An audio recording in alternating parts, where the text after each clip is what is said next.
Our correspondent in Brussels, Dave Keating, gave us more context on why France and Germany couldn't muster the support for restarting meetings with Russia.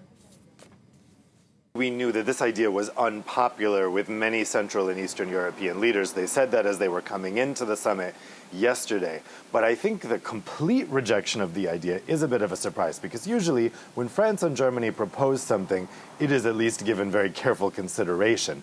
They obviously are the two biggest countries in the EU. They have a lot of influence, but this idea was so unpopular that the conclusions adopted last night, very, very late, 2 a.m., after a very long discussion, really solidly reject the idea. The idea is dead now, whatever Merkel said in that press conference.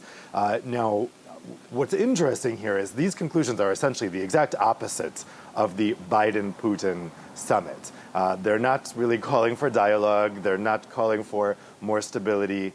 They are just saying Russia is a bad actor at the moment, and we are very concerned. What's interesting is that these same Central and Eastern European leaders, although they privately grumbled that they thought Biden's summit with Putin was a bad idea, they didn't really publicly express that at the NATO summit earlier this month, although it was expected that they might give Biden a hard time about having the summit. Actually, none of them really spoke up about it. But then when it came to the idea of the EU having a summit like this with Russia, that was a step too far for them. They were not shy in expressing their disapproval of that idea.